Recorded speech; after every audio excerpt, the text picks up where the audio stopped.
Born on February 22nd, 1930 in Patterson, North Carolina, George was the youngest of 5 children.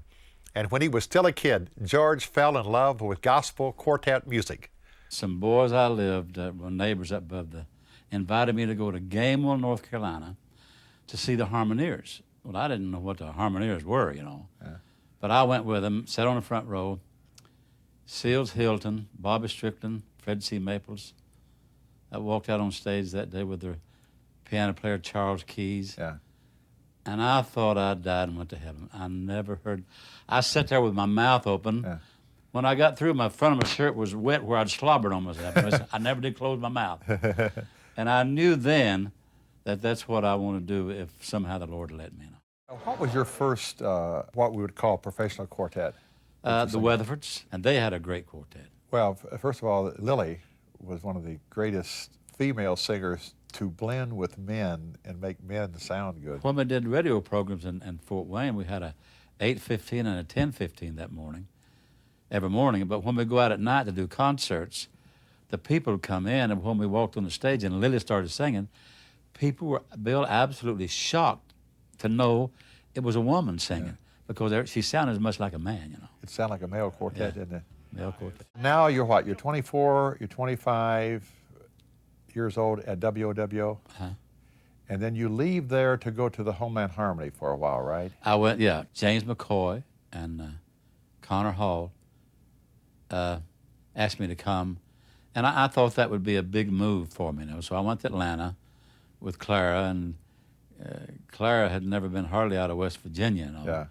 So we moved to Atlanta, and it just didn't work out down there. The Homeland Harmony they had been a great quartet and was a good quartet then. That was a tough period of time for any gospel group, probably with the exception of the Statesmen, the Blackwoods, and the Spear family. Yeah, the quartets back in those days were having a rough time. Struggling. Everybody, except the ones you mentioned, were still doing pretty well, you know. Yeah. But most quartets back then were struggling, you know.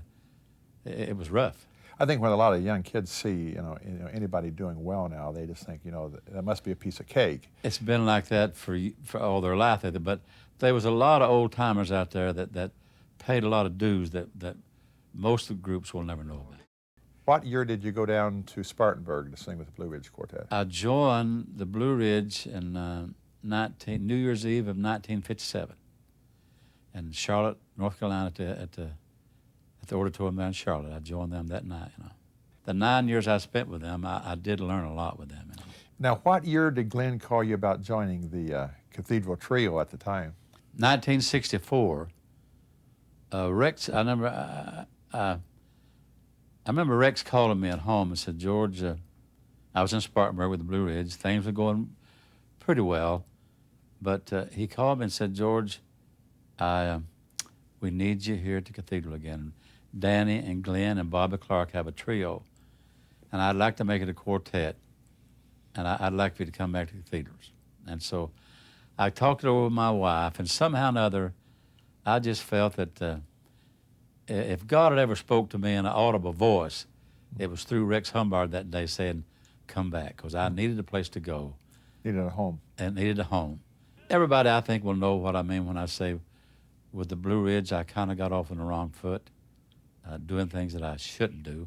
But when Rex called, I went back to the Cathedral, started teaching a Sunday school class, the 5- and 6-year-old class, which was one of the biggest blessings of my life, that God opened that door for me to teach a Sunday school class to some innocent young kids who I really wanted to give a message to, that Jesus, all your life, kids, Jesus is right for whatever's wrong in your life. Let's talk about your relationship with Glenn. For whatever reason, it worked, and it worked well, did it, for 35 years? You know, Glenn and I were such different personalities. At the Cathedral, we had a boss, which is Rex Humbard. And we sang, and he paid us, and we were a hired quartet to sing at the Cathedral tomorrow, which was very, very comfortable. At that time in my life, I had kids that were small that I needed to be at home with. So I was able to be at home for about 5 years when my kids really needed me. I was home with them every night, basically. Back then we had a Lodestar 47 that we'd 47 people it seated. We'd fly out and do a rally in Augusta, Georgia, and then fly back home that night, you know. Mm-hmm. So I was home with my kids. And Glenn and I were such different personalities that when we decided to go out on our own from the cathedral, people said, with you and Glenn, it'll never work. Well, we were different, but I've never had anything that worked so perfect in all my life, you know. Mm. I was one way, Glenn was the other way, but somehow it gelled. We never had any problems. Glenn was the business man of it, you know, and I don't know what I did. George, I remember the day that you came by the house and Gloria fed you again. Yeah, she did. That seems to work, doesn't it? Well, see, we was the hungest brunch you'd ever seen.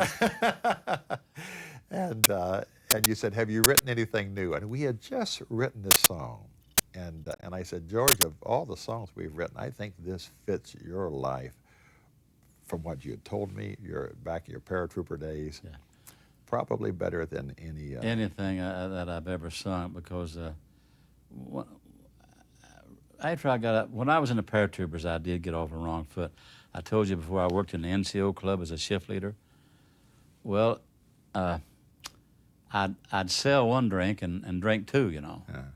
And so I got off the wrong foot, got with the wrong crowd, and for about 3 years there while I was in the service, I was a rotten sinner, you know. And God gave me a chance to clean my life up and straighten things out. Then when I heard this psalm that you sang those words to me, I'll never forget that day. The tears welled up in my eyes because it was like, hey, George, I know your life now, and I'm writing this song just for you. And today I went back to the place where I used to go. Today I saw the same old crowd that I used to know. When they asked me what had happened, I tried to tell them, thanks to Calvary, I don't come here anymore. One of our songs that you sang that I always loved, because you would take the first verse of it, and it's basically bragging on what God has done. Absolutely. Because it's pretty easy sometimes, if you don't watch it, to kind of get puffed up about what has happened. This song puts the emphasis in the right place.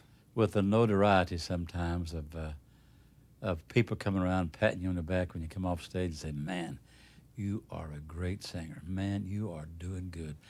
Sometimes we can get a little pumped up, you know, and think, man, I am pretty good, you know.